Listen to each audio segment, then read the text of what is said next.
មនុស្ស4នាក់បានរងរបួសស្រាលនៅក្នុងហេតុការណ៍ម៉ូតូ2គ្រឿងបុកគ្នា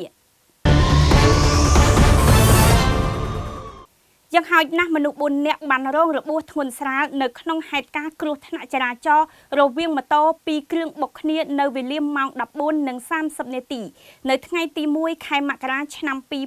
2026 នៅចំណុចរង្វង់មូលសេះសស្ថិតក្នុងភូមិព្រែកមហាទេពសង្កាត់ស្វាយប៉ោក្រុងបាត់ដំបងប្រពន្ធនៅកន្លែងកើតហេតុបានឲ្យដឹងថាករណីគ្រោះថ្នាក់ចរាចរណ៍ខាងលើនេះបានកើតឡើងរវាងម៉ូតូ Honda Dream ពណ៌ខ្មៅមួយគ្រឿងពាក់ស្លាកលេខបាត់ដំបង 1AR 6373បើកបរដោយស្ត្រីម្នាក់និងអ្នករួមដំណើរម្នាក់ទិសដៅពីកើតទៅលិចចំណែកឯម៉ូតូមួយគ្រឿងទៀតម៉ាក Honda Click ពណ៌សពាក់ស្លាកលេខបាត់ដំបង 1TA 0657បើកបរដោយស្ត្រីម្នាក់និងអ្នករួមដំណើរម្នាក់ទិសដៅពីត្បូងទៅជើង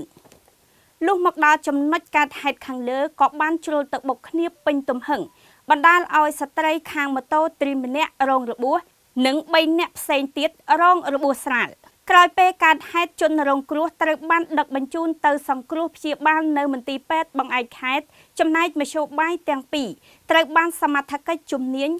ចុះមកធ្វើការវាស់វែងដកហូតយកទៅរក្សាទុកនៅការិយាល័យនគរបាលចរាចរណ៍ដើម្បីដោះស្រាយតាមផ្លូវច្បាប់រាយការណ៍ពីនាងខ្ញុំចន្ទ្រា TV5 Online News